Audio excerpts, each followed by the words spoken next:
So I don't want to be a complainer or anything, but trying to get government benefits is a hell of a job to do. First of all, I have trouble concentrating with the steroid I take for my brain lesions. And the SSI people are asking for impossible things, like original birth certificates or original baptismal certificates. If you're like me, you don't have a lot of contact with your birth family. And so what do? You just have to fight with these people and try your best. You know, don't give up. Good evening, everyone. With thousands of his colleagues gathered in San Francisco for the AIDS conference, a prominent researcher has a new theory about the disease, that the HIV virus is not the sole cause. It's been done. We have one drug that may work. What else can we do?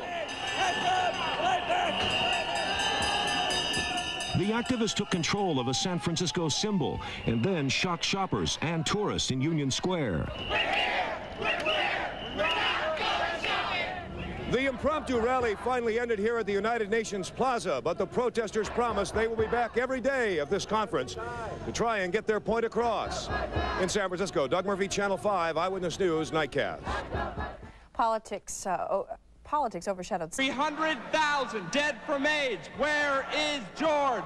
300,000 dead from AIDS. Where is George? The hundreds of demonstrators gathered outside the Moscone Center may very well become a model of efficiency for civil disobedience. Behind the scenes, there are computers and cellular telephones, fax machines, daily schedules, including the theme of the day.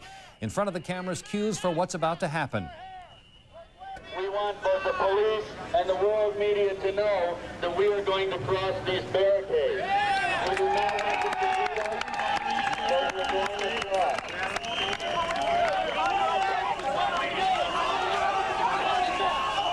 In other words, a fairly blatant manipulation of the media and the police. Between 90 and 100 people arrested, cited for misdemeanors and released, ready to do it again tomorrow. Today's theme, access to research, treatment, and the conference itself. Tomorrow's, government inaction and corporate profit. Nearly half the people in this country now believe AIDS is the greatest health concern we have. An ABC News poll shows 45% of people questioned felt that way. Word today that gay men are relapsing into unsafe sex in record numbers. Hank Plant is at the conference with an exclusive interview with a man who gambled just once and lost. Hank? Well, Max, some startling figures out of the AIDS conference today, figures that indicate that a second wave of the epidemic may be beginning. And in fact, this is ironic, but it is apparently beginning among the group that most people had thought had stopped spreading it, among themselves anyway. I'm talking about gays and bisexual.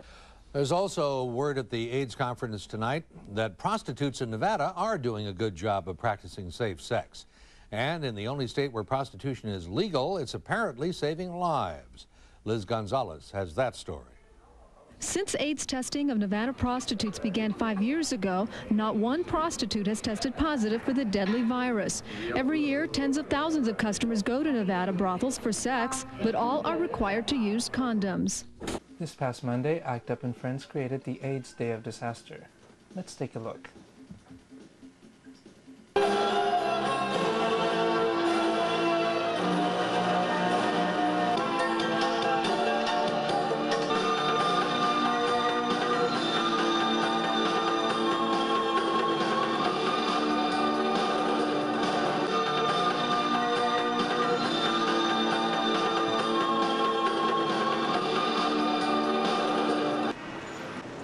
Demonstrations in front of workspaces like the Social Security office, in front of fire trains, all over this city. We've had even a special edition of the San Francisco Chronic Liar, I understand. Here, where the governor now of this state makes an inauguration speech and still can't say the word AIDS.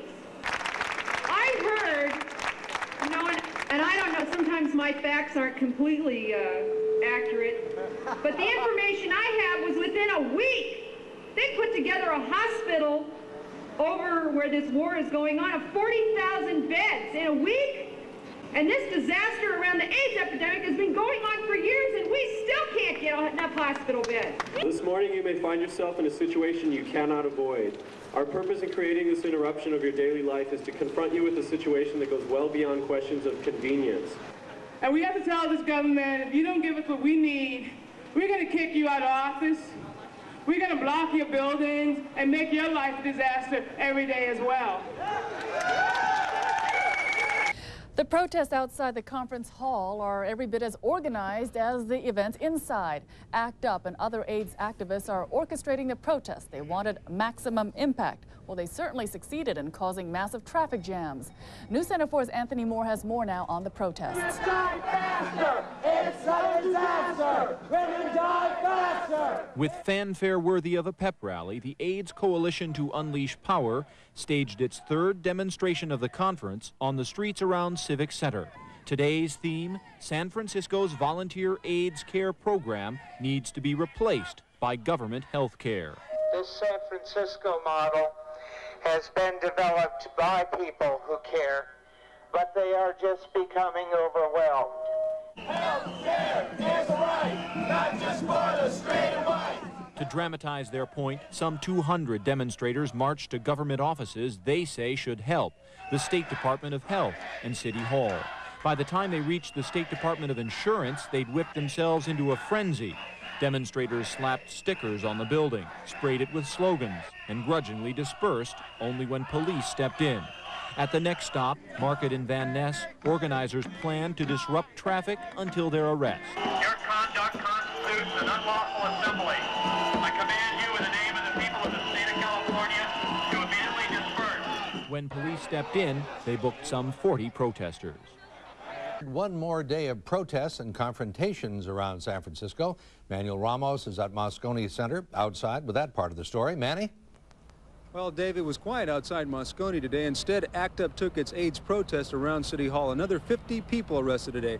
That should bring the three-day total to about 200, but many of the same people are being arrested over and over again. Now ACT UP is complaining about police brutality. They say they're just protesting, but police are beating them up.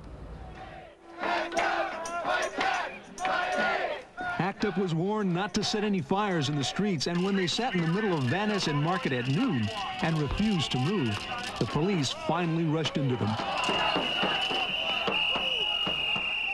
ACT UP is complaining that police are too rough on them. They claim they are being beaten up out of sight of the news cameras. ACT UP brought out some of their walking wounded today. This ACT UP member from Los Angeles said he was injured in yesterday's attempt to invade the conference at the Moscone Center.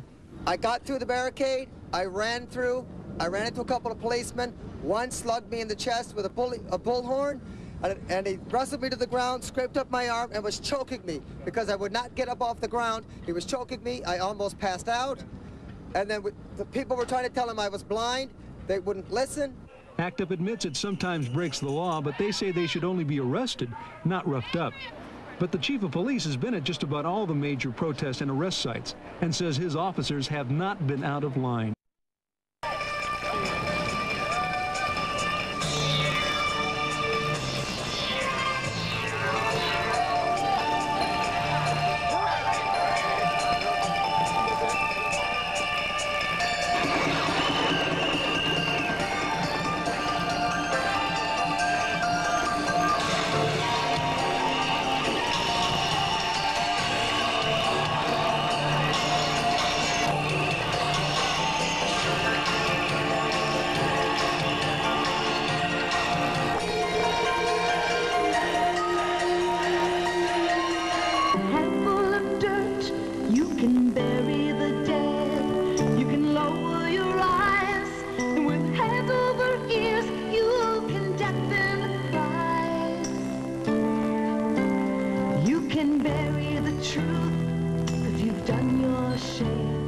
But it's just not enough to merely show that you care and not